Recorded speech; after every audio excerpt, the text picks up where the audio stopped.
handsome dwarf you've seen. Or maybe I'm too short that you can't see me. Who knows? Good, good. It'd be concerning if you didn't. Alright, so today I'll be presenting my research on the impact of mathematics on Simon Sanchez honors students, mental health, and overall life. So of course, as everyone may already know, mental health is an increasingly important topic in today's society. You can see it all over social media, maybe even on the news, suicides, drug addictions, etc. And one crucial aspect of it is, of course, stress. And failing to manage it, obviously, could lead to worse mental health. For students, during the school year, they experience it almost all the time, especially from classes. One subject, infamous, I'm sure everyone has a lot of experience with this one, mathematics is infamous for causing stress and also anxiety.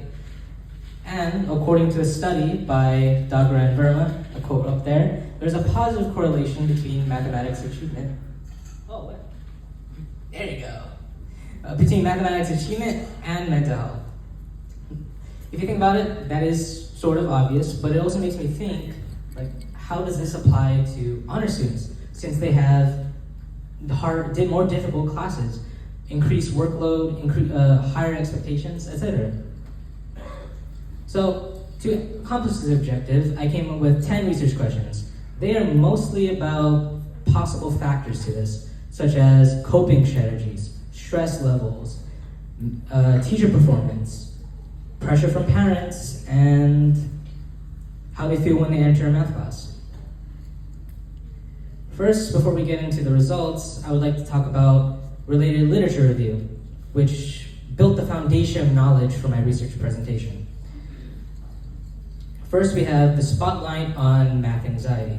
This focused on causes, interacting variables, and consequences of, like it says, math anxiety. This is similar to mine because it focuses on mathematics on an educational context, but instead of focusing on mental health in general, it mainly focuses on one aspect, which is, of course, anxiety. Next, we have mental health and the high-performing student, a study of stressors and effective supports for high-achieving high school students. They found that students felt overwhelmed and exhausted by increased workload, difficulty, expectations, and so much more. This is similar to mine because it's essentially the same, except that it's not focusing on Simon Sanchez students and that it doesn't specifically focus on mathematics.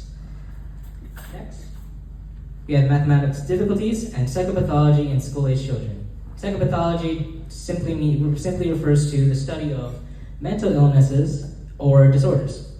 And they found that those who struggled with mathematics experienced elevations in dimensions of psychopathology such as anxiety, depression, attention problems, and social problems. This is similar to mine.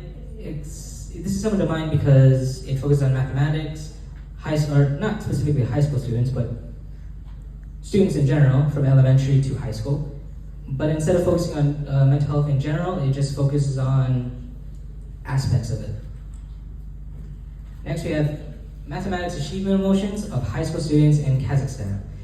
They focused on 7 emotions: enjoyment, pride, anger, anxiety, shame, hopelessness, and boredom. They found that enjoyment and pride were the least frequent experienced emotion, while boredom and anger were the most experienced. Considering that my presentation is about math, I hope you're not falling asleep yet. Please bear with me. We're halfway there. This is similar because it focuses on, of course, mathematics and high school students, but it doesn't focus on honor students, and it's not in Simon Sanchez, and it's only an aspect of mental health similar to the other studies, which is emotions. Finally, we have the impact of mathematics on mental well-being of adolescents. As I stated before, they found a positive correlation between math and mental well-being. If you forgot, that was the quote at the introduction. This is essentially the same as mine, except it's not Simon Sanchez, and it's not focusing on honor students. For methodology, to collect data, a survey on Google Forms was created and then distributed through Instagram. there were 17 respondents. Any responses from students who were from another school or who are not honor students were rejected and deleted. For results, I'm only going to go over 2 of the results, because if I didn't and I went through the entire thing, length would be doubled, and you would all fall asleep.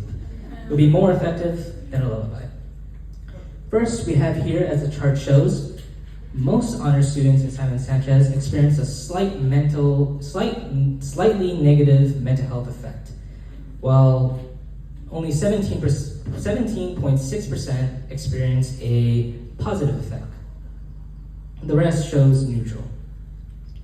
For overall life, most responded that it either didn't have any effect or had a positive effect. And that should not be there. We're going to skip through that.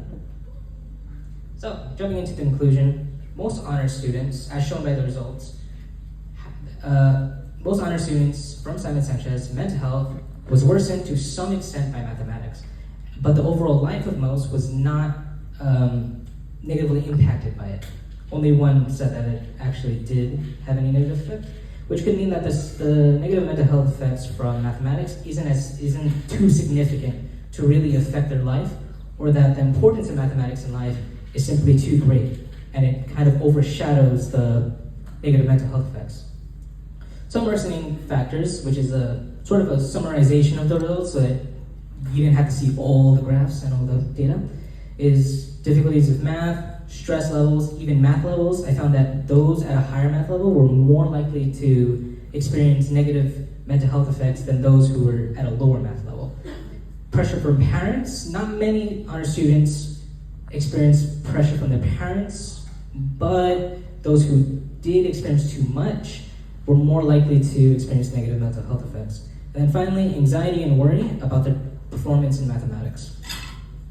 For factors that may have prevented it from being too intense, there are coping strategies. Several of the students had 3 or more coping strategies to help them. Self-esteem, despite the high amount of stress, despite most students feeling stress on the higher end of a 10.0 scale, they still said that it improved their self-esteem, which may be because it's an honor class perhaps. And then teacher performance, most said that their teacher from last school year was performed excellent or good. And then finally, bias towards mathematics, or they were skilled in mathematics. When they explained the responses for a few of the questions, many of them said that they liked mathematics or they were good at it. For recommendations for future researchers, I suggest, first of all, for this study, the sample size was very small, only 17, and I would suggest that it would a larger sample size to be used to have more accurate results, and also more variety in the math levels that the responses came from.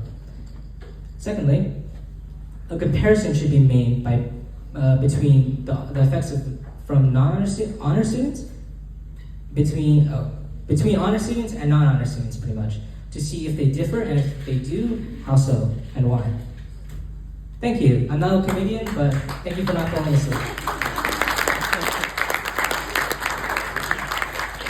Okay, Evan, once again, that is his research. Imagine those are honor students who are experiencing stress, so a lot more for the normal like me, about math, right? But before you have a sit, do you have any question for our presenter?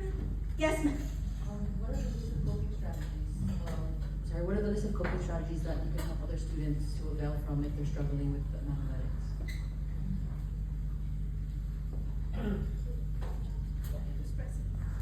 Hello? Okay.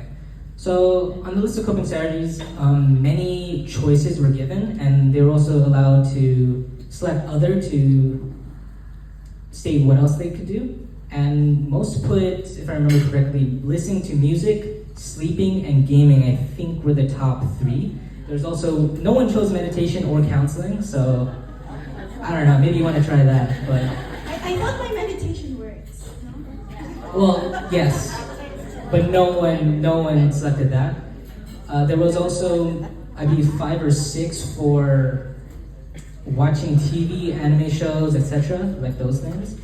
Also taking a walk and exercising and working out.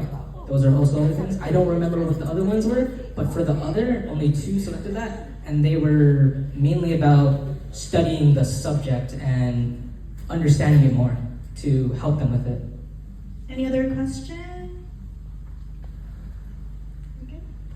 Okay, once again, Evan Tovers from Research and Campus. Up next, we have Krina Torres. She will present about the perception of students during their junior year in high school.